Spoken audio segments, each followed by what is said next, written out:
ఆత్మస్వాస్థ్యమైన అనుగ్రహించము, మాతో మాట్లాడు, మమ్మల్ని దర్శించు. చేరవచ్చినటువంటి వారికి, ఇంటి వారికి, ముఖ్యంగా మైక్ ద్వారా ఉంటున్నటువంటి వారికి ఈ సమయాన్ని మీరు ఆశ్చర్యకరంగా మీరు మీ నామకత్వాన్ని మీరు ఎదురుపరుస్తారు. పరిశుద్ధపరచమని, మేలుకై జ్ఞాపకం చేసుకోమని యేసు పరిశుద్ధ నామములో స్తుతించి ప్రార్థించి అడిగి పెట్టుకుంటున్నాము తండ్రి. ఆమేన్.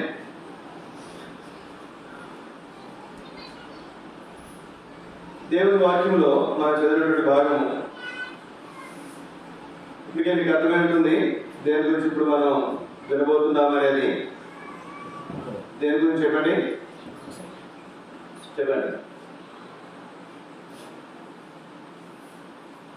మొన్న ఒక పండగ జరిగింది. ఏం జరిగింది? పండగ. ఏం పండగ? పండగనా? ఏ రోజు క్రిస్మస్ పండుగకు? 25. Very good. క్రైస్తవ లోకము అలాగే అన్ని జనులు యెహోవాను ఎరగని వారు, యేసుక్రీస్తుని తెలుసుకున్నటువంటి వారు కూడా ఆ రోజున చర్చికి వెళ్ళి దండం పెట్టుకోవటము, ఎందుకంటే ఆయన పుట్టినరోజు కదా అని అట్లా చేస్తూ ఉంటారు.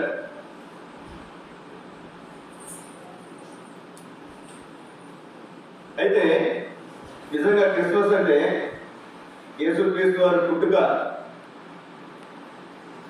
నేను చెప్పగలను, యేసుక్రీస్తుని నమ్ముకున్నటువంటి నేను నా జీవితంలో ప్రతిరోజు కూడా ఏం చెప్పండి, ప్రతిరోజు క్రిస్మస్. అవునా కదా? ప్రతిరోజు క్రిస్మస్. కొంతమంది అంటారు ఏదైనా పండగకి ఏదైనా కొత్త బట్టలు తీసుకోకపోతే, లేకపోతే మరి కొత్త సంవత్సరానికి ఏదైనా కొత్త బట్టలు తీసుకోకపోతే, పుట్టినరోజుకి ఏదైనా బట్టలు తీసుకోకపోతే, లేదా పెళ్లి రోజులో ఏదైనా సందర్భంలో బట్టలు తీసుకోకపోతే ఎవరు అడిగారు అనుకోండి, డబ్బులు లేవరా అది తీసుకోలేదన్నారు అనుకున్నాను. పండగ ఏముందమ్మా, ఎప్పుడు డబ్బులు ఉంటే అప్పుడే పండగ కదండి. ఉందా లేదా? లోపల 4 ఉందా లేదా?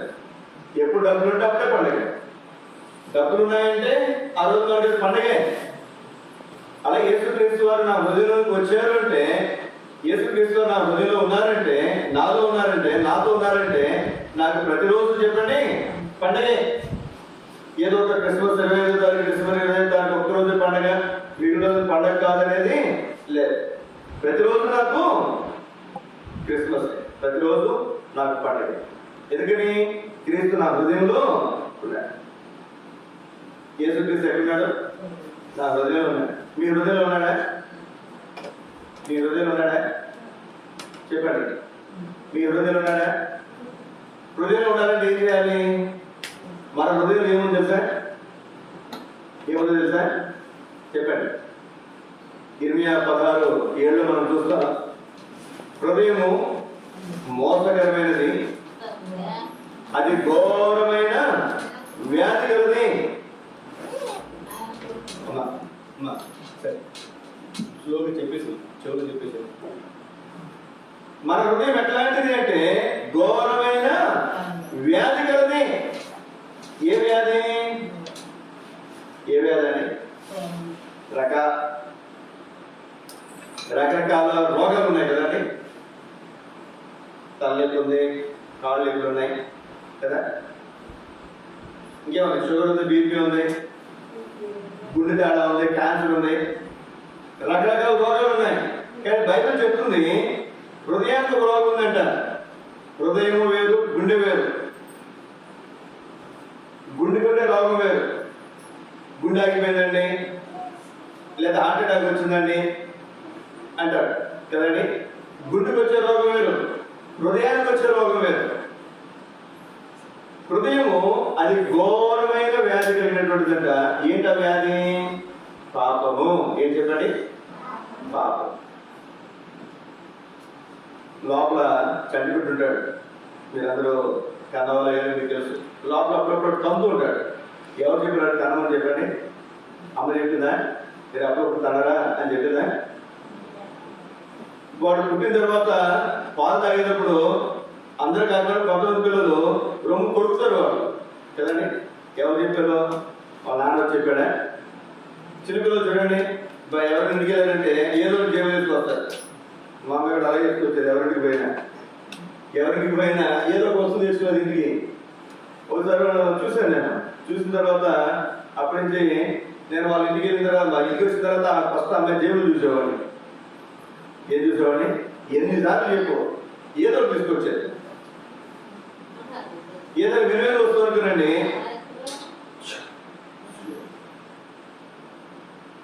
ఏదో విలువైన వస్తువులు అనుకునండి, మళ్ళీ ఫోన్ చేసేవాడు వాళ్ళకి. అమ్మ మా అమ్మాయి వస్తువు తెచ్చింది మీ ఇంటికి నుంచి, మీరేం కంగారు పడకండి, రేపు పొద్దున్న మళ్ళీ తీసుకొచ్చి నేను ఇస్తాను మీకు అని చెప్పాను. ఎందుకని మేమైనా చెప్పామా? మా ఎవరింటికి వెళ్ళిన ఒక వస్తువు తీసుకురామని చెప్పామా? చెప్పలా. ఎలా వచ్చిన స్వభావం మనకు తెలియకుండానే ఏమంటా చెప్పండి. మీ అమ్మాయి నేను చాక్లెట్ ఇచ్చాను అనుకో, మళ్ళీ నేను ఇచ్చిన చాక్లెట్ నాకు చిన్న ముక్క పెడుతుందా? చెప్పండి, మా పెడుతుందా? మనం ఇచ్చిన చాక్లెటే మళ్ళీ మనకు చిన్న ముక్క పెట్టమంటే ఒక బిస్కెట్ ప్యాకెట్ ఇచ్చాము, 10 బిస్కెట్లు ఉన్నాయి, ఒక్క బిస్కెట్ పెట్టామంటే పెడతా? ఎవరు చెప్పారు? నీ స్వభావం ఎక్కడి నుంచి వచ్చింది? దేవుని వాక్యంలో రాయబడింది కదా, మానవుని హృదయాలోచన వారి బాల్యం నుండి ఏంటంట చెడ్డది. ఏం చెప్పండి? మానవునికి హృదయాలోచన వారి బాల్యం నుండి కూడా చిన్నప్పటి నుంచి కూడా ఏంటంటే చెడ్డది.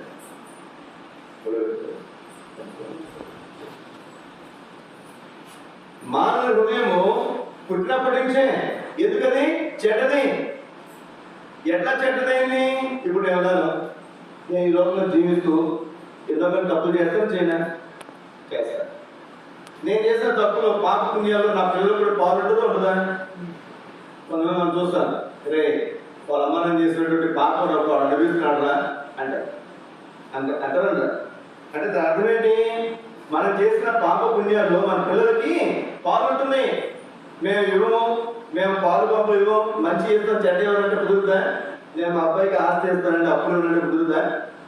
మా అబ్బాయి వచ్చి మా నాన్న సంపాదించిన ఆస్తి మేము తీసుకుంటాం, అప్పుడు మా వద్దకు కుదురుతా? చెప్పండి. ఆస్తి తీసుకోవాల్సిందే, అప్పులున్నా తీసుకోవాల్సింది. అట్లానే తల్లిదండ్రుల యొక్క పాప పుణ్యాలు పిల్లలు భరించాల్సిందే. అర్థమవుతుందండి? దానినే జన్మ పాపం అంట. ఏం చెప్పండి? మనం చేసిన పాపాలు మన పిల్లలకి సంక్రమిస్తాయి కనుక వాడు పుట్టుకతోనే ఏం చెప్పండి పాపం చేసినట్టు వాడేం చేయాల, కానీ వాళ్ళు ఏముంది? జన్మ పాపం ఉంది. అలాగే మనం పుట్టడానికి ముందు మన తల్లిదండ్రులు చేసిన పాపాలు, వారు పుట్టడానికి ముందు వాళ్ళ తల్లిదండ్రులు చేసిన పాపాలు. అసలు మొట్టమొదటి మనిషి ఎవరు చెప్పండి? ఆదాము. వాళ్ళు ఏం చేశారు? పాపం చేశారు. వాళ్ళు ఏం చేశారు? పాపం చేశారు. వాళ్ళు చేసిన పాపం వారి పిల్లలకి, వాళ్ళు చేసిన పాపం వారి పిల్లలకి తరతరాలుగా మనకేమొస్తుంది చెప్పండి? పాపము మరి అందరికీ కూడా సంక్రమించింది. ఇది జన్మ పాపం. అలాగే మనం కూడా ఎన్నో తప్పులు మనం చేస్తుంటాం. ఇది కర్మ పాపం. జన్మ కర్మ పాపములు మానవులుగా మనం చేస్తున్నాం. ఎందుకంటే మన హృదయం ఎట్లాంటి చెప్పండి? చెడ్డది. స్కూల్లో ఉన్నప్పుడు మంచిగా ఇంటికి చదువుతున్నాం అనుకుంటా కదండి. ఇంటికి వచ్చి చదువుతామా? మీరు ఎవరిని తీసుకొస్తే ఏం చేస్తారు? ఏంటంటే హోంవర్క్ ఉందంటే అన్నారు. ఇంటికి వచ్చిన ఏం చేస్తున్నాడు? హోంవర్క్ చేయకుండా పోరాడు. హోంవర్క్ ఉన్నప్పుడు ఏం చేయాలి? హోంవర్క్ చేస్తారా? చేయరు.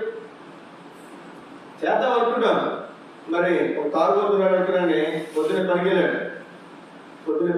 ఇప్పుడు అని చెప్పిన పనికి మనిషి ఎంత ఎంతండి? ఏంటండి మీరు మరి పాస్ అయ్యేలా కూడా ఎన్నో ఉన్నాయి. ఎవరు ఏ పనికి? ఆవు చేతులు అనుకుంటా. దానికి ఎక్కువ ఉంటుంది పని. బేదర్ మేస్త్రి కానీ లేకపోతే కరెంట్ మేస్త్రి కానీ ఎవరికైనా 800. వాళ్ళు ఏం చేస్తారు చెప్పండి? 800 సంపాదించడం బాగానే ఉంది. సాయంత్రం వెళ్ళేటప్పుడు వాడు తాగుబోతే అయినప్పటికీ 90% తాగుబోతులు మేము తాగాలని అనుకోరండి. రాత్రి ఏమనుకుంటారు? పొద్దున్న లేచిన తర్వాత డబ్బులు తీసుకొచ్చి భార్యకి ఇవ్వాలని అనుకుంటారు. ఎవరు కూడా దుర్మార్గంగా అక్రమంగా అన్యాయంగా తిరగాలని ఎక్కడో 100 కూడా ఉంటాడు. ఒక 10 మంది ఉంటారు, 100కి 90 మంది మంచి వాళ్ళు ఉంటారు. కానీ వాడు సాయంత్రం పని చేసి వస్తున్నప్పుడు ఆ బ్రాంచ్ షాప్ చూడగానే వాడు మనసు ఏమవుతుందో చెప్పండి, అట్లాగేస్తారు. వాళ్ళు అనుకోకుండానే, వాళ్ళు తాగుతాం అనుకోకపోయినప్పటికీ కూడా ఆ పాపం అతను ఏం చేసి చెప్పండి, పాపం చేయవాడు పాపములకు దాసుడు. మనకు కూడా కొన్ని అలవాట్లు ఉంటాయి. నాటికి న్యూస్ అలవాటు అనుకోండి, చర్చి మొదలెట్టాం, మొత్తం మానేసాం. ఫస్ట్ చూడండి, మొత్తం మానేసుకుంటాం. మానేసేదాకా మళ్ళీ ఇప్పుడు ఒక్కటే అనిపిస్తుంది, ఒక 10 నిమిషాలు అనుకుంటా. ఒక 10 నిమిషాలు కాస్త ఒక సీరియల్ అయిపోతుంది. ఈలోపు ఇంకొక అక్క వస్తుంది, ఇంకొక సీరియల్ పెట్టుకుంటారు, 2-3 సీరియల్ అయిపోయాయి. ముందు అక్కడ ఏ రోజు కాదు ప్రొడ్యూస్ మనం ప్రార్థన చేసుకుంటేమని, రేపు నేను ఏం చేయకూడదు, సీరియల్లో చూడు, నేనేం తప్పు చేయకూడదు, అబద్ధాలు ఆడకూడదు. ఎక్కడి నుంచి స్వభావం ఇది? మానవ హృదయాలు వచ్చిన వారి బాల్యం నుండి చెడ్డది. ఈ చెడ్డదైనటువంటి హృదయము యేసుక్రీస్తు అడుగుతారు, నా కుమారుడు నా కుమార్తె నీ హృదయము నాకిమ్ము. ఏం చేయాలంట? ఎవరికి ఇవ్వాలి? ఎవరికి ఇవ్వాలండి? మన హృదయాన్ని ఎవరికి ఇవ్వాలి? యేసుక్రీస్తు వారికి ఇవ్వాలి. ఆయన నీ ఆస్తి అడగట్లా, నీ అందచందాలు, నీ తెలివి, నీ జ్ఞానం, నీకున్నటువంటి సంపదలు ఏం అడగట్లేదు ఆయన. అవన్నీ ఆయనకు అవసరంలా, నీకే ఇస్తాడు. కావాలంటే ఎన్ని కావాలంటే ఇస్తాడు దేవుడు. అట్లా చూడండి, వచ్చినప్పుడు ఇక్కడే జగద గది అన్న ఇల్లు కట్టుకోవాలన్న, ఇల్లు కట్టుకుని అబ్బాయి పెళ్లి చేయాలని అంటే, నేను అమ్మాయి ఎందుకమ్మా ఇల్లు కట్టుకోవాలంటే మాటలు ఈ రోజుల్లో 6 నెలలు నేను వద్దనే చెప్పా. గుర్తుందక్క మీకు? కానీ అక్క మాత్రం పట్టుదల, ఖచ్చితంగా కట్టాలన్న, కట్టే ఇల్లు కట్టిన తర్వాత పెళ్లి చేయాలి అంటే నా ఆలోచన ఏంటి? ఇల్లు కట్టాలంటే మామూలు విషయం కాదు ఈ రోజుల్లో కదండి. ఇల్లు కట్టి చూడు, పెళ్లి చేసి చూడాలి. ఇప్పుడు ఆవిడ అడిగి చెప్తుంది ఎంత కష్టపడ్డదో మీ అందరికీ అనుభవమే, మీ అందరికీ అర్థం. ఇక్కడ విషయం ఏంటంటే, మీ సోదర సోదరి ఇక్కడ మనం జ్ఞాపకం చేయబడుతున్నటువంటి మాట, ఈ లోకంలో మనం జీవిస్తున్నటువంటి మనందరం కూడా గమనించాల్సినటువంటి ప్రాముఖ్యమైనటువంటి సంగతి, యేసుక్రీస్తుని ఎరగటకు మరి ఈ లోకంలో ఎన్నో రకాలుగా మనం జీవిస్తున్నటువంటి వారమే. నాకున్నటువంటి ఇష్టం నాకుంటుంది, నీకున్నటువంటి ఇష్టం నీకుంటుంది, ఉంటుంది కదా. వాళ్ళు ఎన్నెన్నో ఆలోచనలు కలిగి ఉంటారు, ఎన్నెన్నో చేయాలనుకుంటారు. కొంతమంది చేయగలుగుతారు, కొంతమంది చేయలేరు కదండి. బైబిల్ మనం చూస్తాను, యెహోవా ఇల్లు కట్టించిన యెడల దాని కట్టువారి ప్రయాసము వ్యర్థమే. నిజంగా మరి అక్క దేవుని మహాప్రేమను బట్టి చక్కగా తన కుమారుడు తాను ఇల్లు మొదలుపెట్టి పూర్తి చేసుకునే దేవుడు వారికి కృప అనుగ్రహించారు. చాలా అద్భుతమైన సంగతి. చుట్టూరు ఎంత శుభ్రం చేసుకుని ఇవన్నీ కూడా చాలా ఖర్చుతో కూడినటువంటి సంగతి. అయినప్పటికీ కూడా పూర్తి చేసుకునే దేవుడు కృప అనుగ్రహించారు. అయితే ఇక్కడ ముఖ్యమైనటువంటి సంగతి, మీకు ఎందుకు ఈ మాట మీకు జ్ఞాపకం చేస్తున్నానంటే, ఈ లోకంలో మనం జీవిస్తుండగా మనకి అన్ని అవసరం, మనకి ఏది అవసరమో మనకు తెలుసు. కానీ అన్నిటికంటే ప్రాముఖ్యమైన ఉంటుందండి. ఇక్కడ ఈ లోకంలో అక్కేం చేసి ఎప్పుడో చక్కటి గృహాన్ని నిర్మించుకుంది. ఏం నిర్మించుకుంది? అక్క వాళ్ళు, మరి మీరు నాకు తెలియదు, మీరు అందరూ కూడా ప్రతి ఒక్కరు కూడా ఇల్లు కట్టుకుంటారు ఖచ్చితంగా. ఈ లోకంలో ఉండటానికి ఇల్లు కట్టుకున్నాం, మంచిదే కదండి. ఎంతకాలం ఉంటాం? 1 సంవత్సరం ఉంటామా? 1000 సంవత్సరాలు ఉంటామా? 100 కష్టం. నిన్న ఒక షాప్ టైలర్ మేడం గారికి ఫోన్ చేసి అప్పుడే అనుకుంటున్నా అమ్మాయి డ్రెస్ ఇస్తే ఆ అమ్మాయికి ఆవిడ కుట్టుంటారంట అనుకుంటున్నా ఆవిడ ఫోన్ చేసింది, పాస్టర్ గారు డ్రెస్ అయితే తీసుకెళ్ళాను. అమ్మా 100 ఏళ్ళమ్మా, 100 ఏళ్ళు పోతుందమ్మా. అప్పుడే మాట్లాడుతున్నాను, వద్దు పాస్టర్ గారు, మా 100 సంవత్సరాలు వద్దు, 60 సంవత్సరాలు ఏ రోగాలు లేకుండా ఏ ఇబ్బంది లేకుండా 60 సంవత్సరాలు ఉంటే చాలు అంటే, అమ్మ తొందరగా అనకండి, దేవుడు ఇచ్చిన ఆయుష్ మనమే తగ్గించుకోవాలి. ఈ రోజులో మనం జీవించడానికి ఖచ్చితంగా పెళ్ళి ప్రతి భర్త, ప్రతి భార్య వాళ్ళకి ఏమున్నా లేకుండా ఏమన్నా చెప్పండి, ఇల్లుంటే ఎంత పోతుందైనా మనం తాగి ఉండొచ్చు, అది ఇల్లు కట్టుకోవడానికి ప్రయత్నం చేస్తారు. కానీ ఒక మాట మీరు జ్ఞాపకం పెట్టుకున్నానికి సోదర సోదరి, ఈ లోకంలో మనం జీవించడానికి ఇల్లు అవసరమో, ఎంత అవసరమో ఇల్లు, అలాగే ఈ లోకంలో మనం జీవించిన తర్వాత, సమయం వచ్చిన తర్వాత మనం వెళ్ళే మార్గం ఉంటుంది. ఏముందండి? వెళ్ళే మార్గం ఉంటుంది. ఆ మార్గము రెండు రకాలుగా ఉంటుంది. ఒకటి స్వర్గము, రెండోది నరకం. ఒకటి స్వర్గము, రెండోది ఏం చెప్పండి? నరకం. స్వర్గానికి ఎవరు వెళ్తారు? నరకానికి ఎవరు వెళ్తారు? పాపం చేసినటువంటి వాడు ఎక్కడికి వెళ్తాడు? నరకానికి పోతాడు.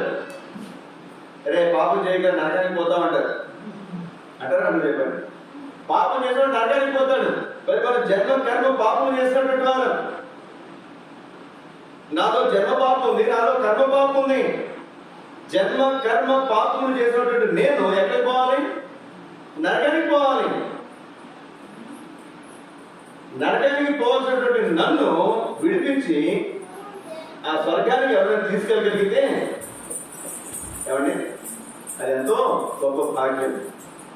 ఆ స్వర్గానికి వెళ్ళాలంటే మన ఇంట్లోకి అక్క వాళ్ళ ఇల్లు, అక్క మీరు అందరూ పనికి వెళ్ళారనుకుందాం, పనికి వెళ్ళారు. ఆ మట్టి బట్టలతో, ఆ మట్టి కాళ్ళతో సరాసరి తన ఇంట్లో వచ్చేస్తుందా? రాదు. ఏం చేస్తా చెప్పండి? బయట శుభ్రంగా కాళ్ళు కడుక్కుని ఎవరికి వెళ్ళాలి. ఎవరి ఇంట్లోకి వాళ్ళు వెళ్ళాలన్నా మన ఇంట్లోకి మనం రావాలని ఏం చేస్తాం? కాళ్ళు కడుక్కునే లోపలికి వస్తాం. అట్లాంటి దేవుని ఇంటికి పోవాలంటే ఇప్పుడు ఎవరైనా పెద్ద ఇంటికి వెళ్ళాలి, మాట్లాడడానికి వెళ్తారు ఏదో పని మీద, మన ఇంటికి వచ్చే కాళ్ళు ఇంటికి వస్తాం. అక్కడికి వెళ్ళినప్పుడు ఇంకొంచెం శుభ్రంగా ఒకసారి స్నానం చేసి మంచి బట్టలు వేసుకుని, అట్లాంటిది దేవుని ఇంటికి వెళ్ళాలంటే ఇంకెంత శుభ్రంగా ఉండాలి, ఇంకెంత పరిశుద్ధంగా ఉండాలి, ఇంకెంత పరిశుద్ధంగా ఉండాలి. సోదర సోదరి, ఆ దేవునికి వెళ్ళాలని గుర్తుపెట్టుకునండి. సోదర సోదరి, మనము పాపము చేయకుండా అయినా ఉండాలి, మన పాపాలు కడగబడైనా ఉండాలి. అర్థమవుతుందండి? మనం పాపం చేయకుండా అయినా ఉండాలి. ఇప్పుడు మనం బయటకు వెళ్ళాం, మన కాళ్ళు మురికి అవ్వలేదు అనుకో, మురికి అవ్వకుండా జాగ్రత్తగా చూసుకున్నాం అనుకోండి, కాళ్ళు కట్టుకోవాల్సిన అవసరం లేదు. మన పాపాలు చేయకుండా ఉంటే మన పాపాలు కట్టుకోవాల్సిన అవసరం లేదు. కానీ మనం ప్రతి మానవుడు జన్మ పాపి, కర్మ పాపి. పాపం చేయనటువంటి లోకులు ఎవరు కూడా లేదు, ఏ భేదము లేదు, అందరూ పాపం చేశారు. ఇప్పుడు ప్రాముఖ్యమైనటువంటి సంగతి, చేసిన పాపాలు కడుక్కోవడానికి మనకి ఒక సాధనం అవసరం. ఏంటో సాధనము? రక్త ప్రోక్షణం, పాప వినాశనం. రక్తం చిందిస్తే పాపాలు ఏం చేయబడితే క్షమించబడతాయి. అందుకే చూడండి, పొలం గట్ల దగ్గర కోళ్ళు కోస్తారు.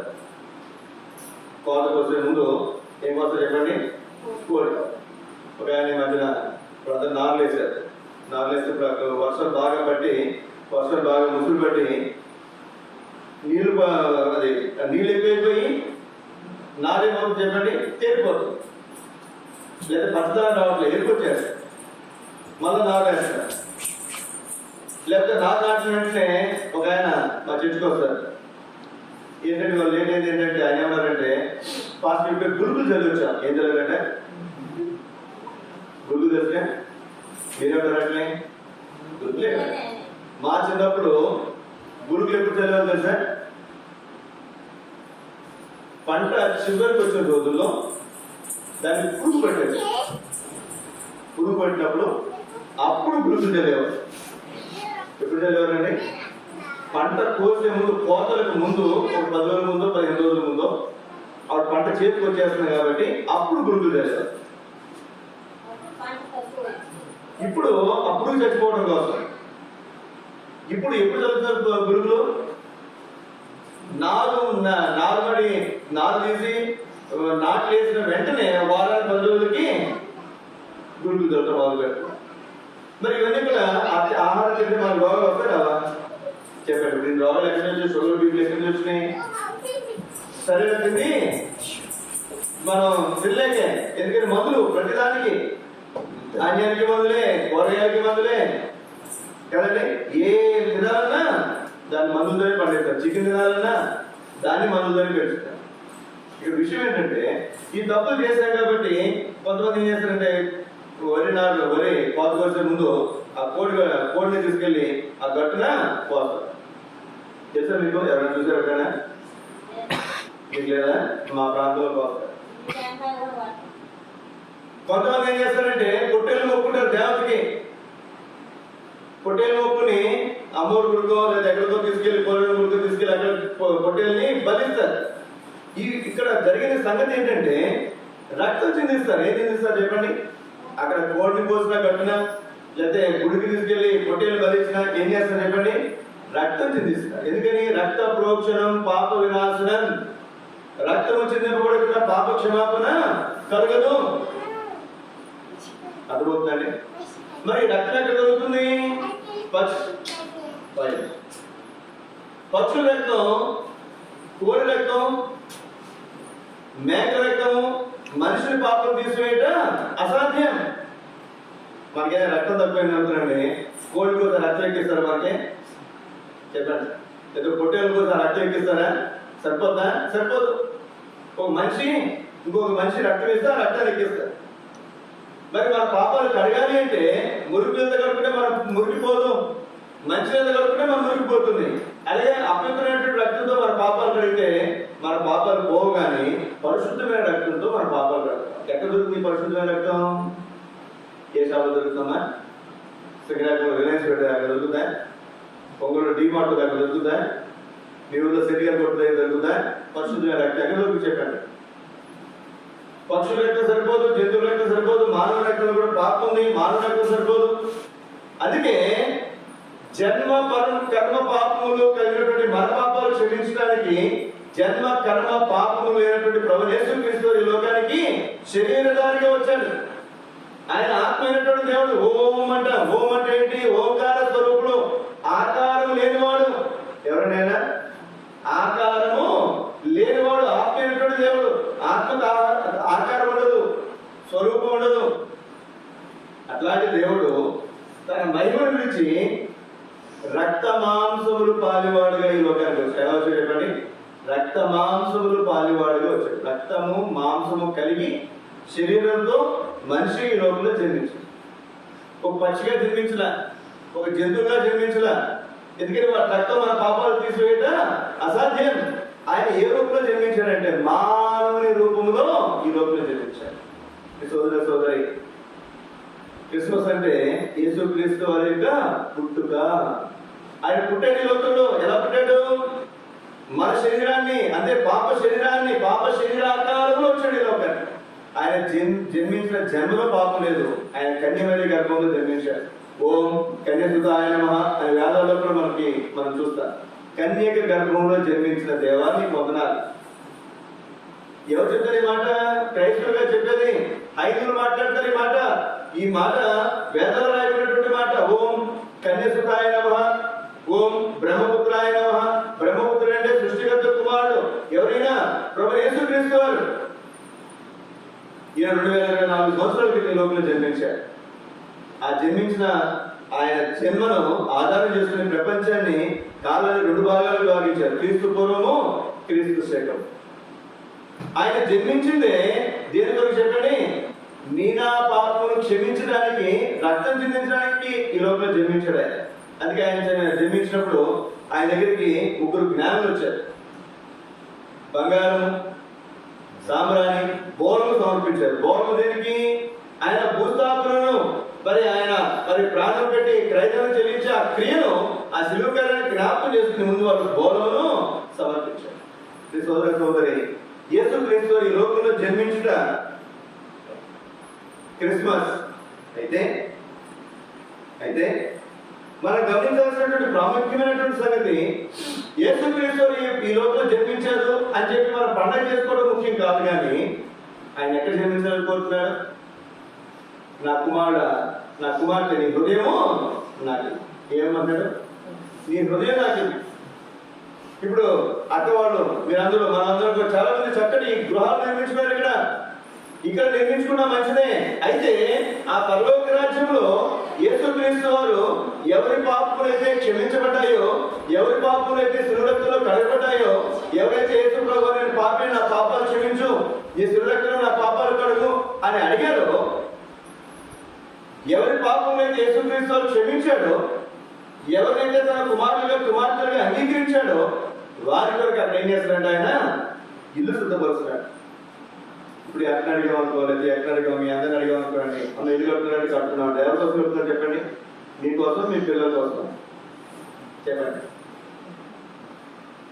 మనం ఎవరి కోసం కడతాం చెప్పండి? నేను కూడా అనుకున్నాను, పిల్లలు పెద్దలు అయ్యేసరికి వాళ్ళ పని కట్టాలి.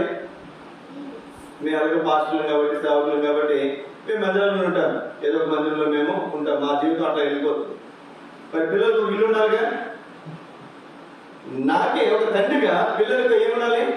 ఒక ఇల్లు ఉండాలని ఆశ ఎవరికి ఉంటుంది సహజంగా. మరి అట్లాంటిది యేసుక్రీస్తు వారు ఈ లోకానికి వచ్చి మన కోసం ఈ లోకంలో జన్మించి రక్త మాంసములలో పాలువాడయి నీ నా పాపాలకు అవసరమైనటువంటి పరిశుద్ధమైన రక్తాన్ని చిందించి ఆ రక్తంలో మన పాపాలు కడుక్కునడం ద్వారా ఎవరైతే నీళ్ళతో కడుక్కుని లోపలికి వస్తారో అట్లాగే ఆయన రక్తంలో కడుక్కుని ఈ లోకం విడిచిపెట్టిన తర్వాత స్వర్గానికి పరలోక రాజ్యానికి ఎవరైతే వారసులు అవుతారో అక్కడికి వెళ్ళిన తర్వాత ఎక్కడ ఉంటారు వాళ్ళు? మనం ఉండటానికి ఆయన ఒక చక్కటి నివాస స్థలాలు, మన భాషలో ఇల్లులు ఆయన కడుతున్నాడు. నాకు ఇల్లు కడుతున్నాడు. నువ్వు యేసుక్రీస్తు నమ్ముకుంటే నీకో ఇల్లు కడతాడు, నువ్వు నమ్ముకుంటే నీకో ఇల్లు కడతాడు కదండి. అవునా కదా? ఇప్పుడు గవర్నమెంట్ కూడా ఏం చేస్తుంది చెప్పండి? ఏ గవర్నమెంట్ ఏం చేస్తుంది? పేదవాళ్ళకి ఇల్లు లేని వాళ్ళకి ఏమిస్తుంది? ఇల్లు లేని వాళ్ళకి ఏమిస్తుంది? ఇల్లు కట్టి పెడతామంటున్నారు. ఈ లోకంలో ఉండగా మీకు ఇల్లు కట్టి పెడతామని గవర్నమెంట్ చెప్తుంటే ఈ లోకం విడిచిన తర్వాత, ఈ లోకం మా యొక్క 50-60 సంవత్సరాలు 80-100 సంవత్సరాలు బతుకుతుందంటే, ఈ లోకం విడిచిపెట్టిన తర్వాత ఎన్ని సంవత్సరాలు బతుకుతాం మనం? ఎన్ని సంవత్సరాల తర్వాత? వేల సంవత్సరాలు, కోట్ల సంవత్సరాలు మనం జీవితూనే ఉంటాం. ఇంకొక జన్మంటూ లేదు. మానవుడు ఒక్కసారి మృతి చెందవలేను, ఆ తర్వాత తీర్పు చదివాను. ఏం జరుగుతుందంట? తర్వాత తీర్పే. నేను మంచిగా జీవిస్తే నేను స్వర్గానికి వెళ్తాను. యేసుక్రీస్తు నా పాపాలు కడగబడి నేను యథార్థంగా జీవిస్తుంటే, ఎప్పటికప్పుడు నన్ను పరిశుద్ధపరుచుకుంటూ జాగ్రత్త చేసుకుంటూ జీవిస్తుంటే నేను స్వర్గానికి వెళ్తాను. లేకపోతే యేసుక్రీస్తు నమ్ముకోకపోయినా లేదా యేసుక్రీస్తు నమ్ముకుని ఇష్టానుసారంగా జీవించినా ఎక్కడికి పోతాను చెప్పండి? నరకానికి. నరకం ఒక అగాధం ఎంతమందిని పడేసినా పాతాళం అంటే ఆశతో రోడ్డు తెచ్చిందంట అంటుందంట. దేనికోసం చెప్పండి? నరకానికి వచ్చే వాళ్ళు మిగడం కోసం. కానీ పరలోకం అట్లాంటిది కాదు. అక్కడ నీ కొరకు నా కొరకు ఎవరైతే యేసుక్రీస్తును విశ్వాసం ఉంచారో వారికి అక్కడ చక్కటి గృహాలు నిర్మించడానికి ఆయన ఆ యేసుక్రీస్తు వారు ఈ లోకంలో మరి మరణించి మరణాన్ని తిరిగి లేచి పరలోకానికి వెళ్ళి ఆయన అన్నాడు కదా, నేను స్థలంలో మీరు ఉండలాగా మీ కొరకు స్థలము సిద్ధపరచా వెళ్ళుచున్నాను. ఏం సిద్ధపరుస్తానంట? స్థలం సిద్ధపరుస్తాను. ఇప్పుడు ఏమన్నా యేసుక్రీస్తు నమ్ముకున్నాను, పిల్లలు పుట్టారు, వాళ్ళకి ఒక ఆధార్ కార్డు ఇస్తారు కదండి, ఒక నెంబర్ ఇస్తారు కదా, ప్రతిదానికి ఆ నెంబర్ అవసరం. అలాగే నేను రక్షించబడిన తర్వాత నా పేరు అక్కడ జీవ గ్రంథంలో రాయబడుతుంది. పిల్లలు పుట్టిన హాస్పిటల్లో బర్త్ సర్టిఫికేట్ ఎలా ఇస్తారో యేసుక్రీస్తు నమ్ముకున్న తర్వాత ఆయన మన హృదయంలోకి వచ్చిన తర్వాత, మన హృదయం ద్వారా మనం తెచ్చిన తర్వాత ఆయన అక్కడ మన పేరు జీవ గ్రంథంలో రాస్తారు. ఆ క్షణం నుంచి నేను యేసుక్రీస్తు కొరకు జీవించే ప్రతిదానికి ఆధారంగా అక్కడ నాకేం చేస్తా చెప్పడం గొప్ప భవంతిని నిర్మిస్తాను. నేను ఇప్పుడు మనం ఈ లోకంలో కొంచెం సంపాదించుకున్నాం అనుకోండి, వచ్చి నీళ్ళు కట్టుకుంటా. ఎక్కువ సంపాదిస్తే పెద్ద ఇల్లు కట్టు, ఇంకెక్కువ సంపాదిస్తే ఒక చక్కటి ప్యాలెస్, ఒక కోట లాంటిది కూడా కట్టుకోవచ్చు కదండి. అలాగే నేను యేసుక్రీస్తు వరకు జీవించినటువంటి జీవితాన్ని ఆధారం చేసుకుని దేవుడు ప్రతి ఒక్కరికి అక్కడ ఏం చేస్తాడు చెప్పండి? భవంతులు నిర్మిస్తున్నాడు. ఏం నిర్మిస్తున్నాడు? భవంతులు నిర్మిస్తున్నాడు. సోదరి ఈ లోకంలో మనం నివసించడానికి చక్కటి గృహంలో ఎంత అవసరమో ఈ లోకం విడిచిపెట్టిన తర్వాత కూడా ఆ దేవునికి మనం వెళ్ళిన తర్వాత అక్కడ శ్రేష్టమైనటువంటి భవంతులు కూడా మనకు అవసరం కదండి. ఇప్పుడు అక్కింట్లో ఎవరైనా చుట్టాలు వచ్చారనుకోండి, అమ్మా 2 రోజులు మీ ఇంట్లో కొడుకు పెట్టడం అంటే పర్లేదండి. రోజు ఉంటుందా? ఏమా కష్టం. అట్లనే ఈ లోకం విడిచిన తర్వాత పరలోక రాజ్యానికి స్వర్గరాజ్యానికి మనం వెళ్ళిన తర్వాత ఎవరి ఇంట్లో కొనడానికి మనకు అవకాశము లేదు. మనకంటూ ఏముండాలి? ఒక ఇల్లు. యేసుక్రీస్తు ఈ లోకానికి వచ్చిందే నీ కొరకు నా కొరకు ప్రాణం పెట్టి రక్తం కార్చి ఆయన రక్తంలో మన పాపాలు కడిగి మన నరకం తప్పించి ఆ స్వర్గ రాజ్యానికి ఆ పరలోక రాజ్యానికి మనం తీసుకువెళ్ళడానికి ఈ లోకంలో జన్మించాడు. అర్థమవుతుంది? అది నిజమైనటువంటి యేసుక్రీస్తుని మీరు నమ్ముకోకపోతే, యేసుక్రీస్తుని మీరు అడగకపోతే, యేసు ప్రభువా నేను నా పాపాలు క్షమించి నీ శిలువ నా పాపాలు కడుగు, నన్ను బిడ్డగా చేసుకుని నా హృదయంలోకి రండి అని మీరు అడగకపోతే, ఆయన పుట్టాడు 2024 సంవత్సరాలు అయిపోయింది, ఈ సంవత్సరం అయిపోతుంది, వచ్చే సంవత్సరం కూడా పండుగ చేసుకుంటాం, ఆ తర్వాత కూడా పండుగ చేసుకుంటాం, మనం ఉన్నంతకాలం పండుగ చేసుకుంటాం. కానీ దానివల్ల మనకి ఏమాత్రం ప్రయోజనము ఉండదు. అదే యేసుక్రీస్తు వారు నీ హృదయంలో జన్మిస్తే, అదే యేసుక్రీస్తు వారు నీ పాపాలు క్షమిస్తే, యేసు ప్రభువా నా పాపాలు క్షమించని నువ్వు అడిగితే ఆయన నీ పాపాలు క్షమిస్తే, ఆయన నీ హృదయంలో జన్మిస్తే అది నిజమైనటువంటి క్రిస్మస్. క్రిస్మస్ అంటే మనం చూస్తాం, మరి చాలా మంది పైన స్టార్లు పెట్టుకుంటారు కదండి, మేము క్రైస్తవులు అని చెప్పడం కోసం. లేకపోతే యేసుక్రీస్తు వారు పుట్టినప్పుడు నడిపించింది ఎవరు? అక్కడికి నక్షత్రం యేసుక్రీస్తు వారు పుట్టిన స్థలాన్ని నడిపించింది. కాబట్టి ఆ సూచనగా కొంతమంది పెట్టుకుంటారు. అది పెట్టుకున్నది మాత్రమే పండగ అయిపోయినట్టు కాదు. కొంతమంది క్రిస్మస్ ట్రీలు పెట్టుకుంటారు, కొంతమంది ఏమో మరి క్రిస్మస్ తాత వేషం వేసుకున్న డ్రెస్సులు వేసుకుంటారు. ఇది కాదు పండగ అంటే. అందుకని నేను చెప్పండి, యేసుక్రీస్తు నా హృదయంలోకి వచ్చుట, నా ఇంట్లో నాతో పాటు నివసించుట, మా దగ్గర బైబిల్ పెట్టుకుని రోజు బైబిల్ చదువుకుంటూ దేవుని మనం ప్రార్థన ఎక్కడైతే ముగ్గురు ఆయన పేరిట ప్రార్థన చేస్తారో వారి మధ్యలో యేసుక్రీస్తు వారు నా ఇంట్లో, నా మధ్యలో, నా సన్నిధిలో, మరి మా మధ్యలో ఉంటే అది నాకు నిజమైనటువంటి సోదరి. ఈ రాత్రికాల సమయంలో ఇంకా యేసుక్రీస్తుని నమ్ముకునకపోతే, యేసుక్రీస్తు వారు నీ హృదయం ఇచ్చకపోతే, యేసుక్రీస్తు వారు నీ జీవితంలో మరి నూతనమైనటువంటి కార్యం ఆరంభించకపోతే, ఈ రాత్రికాల సమయంలో వచ్చిన ప్రార్థన చేస్తే, ప్రభువా నేను పాపనయ్యా, నా పాపాలు క్షమించు, నిజం కడుతున్న నా పాపాలు నన్ను విడిగా చేసు, నా హృదయంలోకి రండి అంటే యేసుక్రీస్తు ఏం చేస్తారు చెప్పండి? యేసుక్రీస్తు ఏం చేస్తారు? నీ పాపాలు క్షమిస్తారు, నీ నరకం తప్పిస్తారు, స్వర్గానికి పరలోక రాజ్యానికి వారసులుగా నిన్ను చేస్తారు. అది మాత్రమే కాదు, ఈ రోజులో మన జీవితం ఆధారం చేసుకుని ఒక మాట చదువుతారని ప్రకటన 22వ అధ్యాయం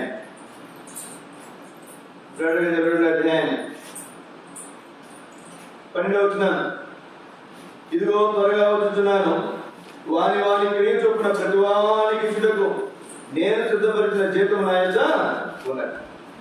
దేవుడు ఎలా వస్తున్నాడంట? త్వరగా వస్తున్నాడంట. ఎలా వస్తున్నాడు చెప్పండి? త్వరగా వస్తున్నాడు. ప్రతి వానికి ఇచ్చుటకు వాని క్రియ చొప్పున ఎలా ఇస్తాడంట? మనందరం స్కూల్లో చదువుకుంటున్నాం. ఎవరు బాగా చదువుకుంటే వాళ్ళకి మంచి మార్కులు వస్తాయి, ఎవరు బాగా కష్టపడి చదివితే వాళ్ళకి మంచి ఉద్యోగం వస్తుంది. అంతే కదండి? చదువుకుని వచ్చేస్తుందా?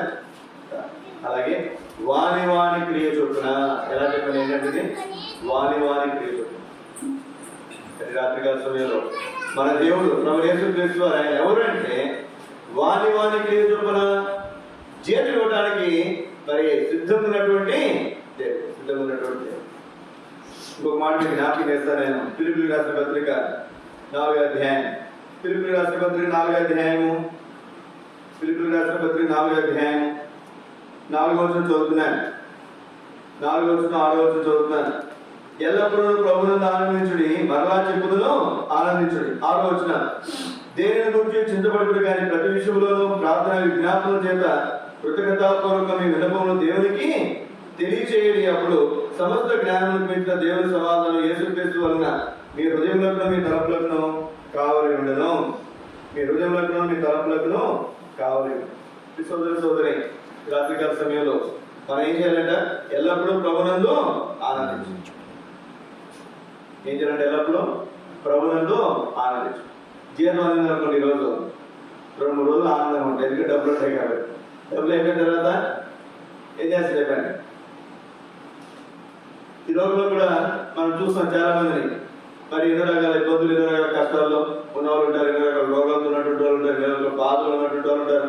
పైకి చక్కగానే పడతారు కానీ లోపల ఎన్నో రకాల సమస్యలు ఉన్నటువంటి వాళ్ళు కూడా ఉంటారు. అయితే ఒక మాట మీకు జ్ఞాపకం చేస్తున్నాను, వారికి యేసుక్రీస్తు నమ్ముకున్నటువంటి మనకు ఉన్నటువంటి వ్యత్యాసం ఒకటి మీకు జ్ఞాపకం చేస్తారు.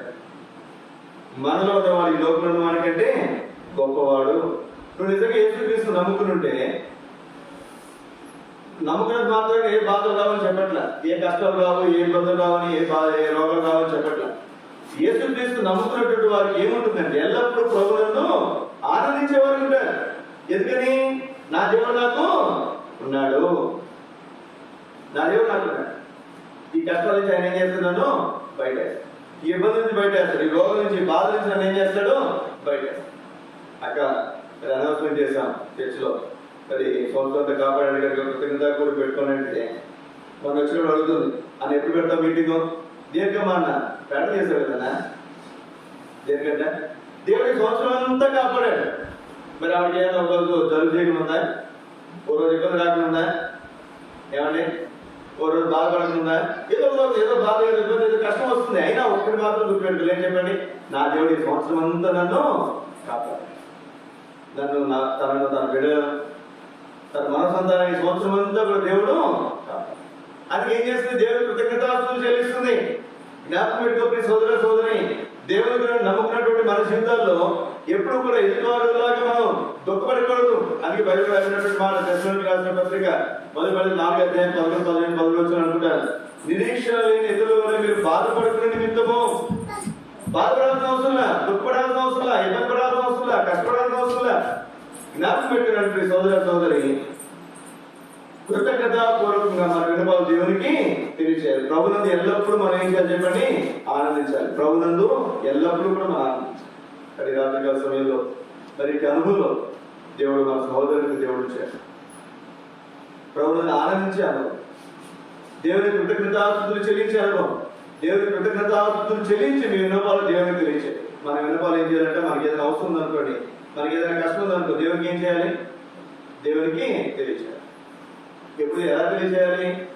దేవుడు చేసిన మేలును బట్టి దేవునికి వందనాలు చెప్పి మన అవసరాల అక్కర్లు దేవునికి మనం తెలియజేయాలి. అట్లా దేవుడు మనకు కృపను గ్రహించిన కాక ఈయన సమస్తమును బాగుగా చేస్తున్నటువంటి వాగ్దానం మన పేరు మన సోదరి సురేషక్క, కుమారుడు అశోక్, అలాగే కుమార్తె భాగ్యలక్ష్మి, తన భర్త వెంకటేశ్వర వారికి ఇచ్చిన కుమార్తె, అలాగే ఇంట్లో ఇంటి పక్షంగా దేవుడు సంపూర్ణంగా నెరవేర్చుకుంటాను. ప్రార్థన చేద్దాం. మోకరించండి, ప్రార్థన చేసుకున్నాను. వచ్చిన మనందరం కూడా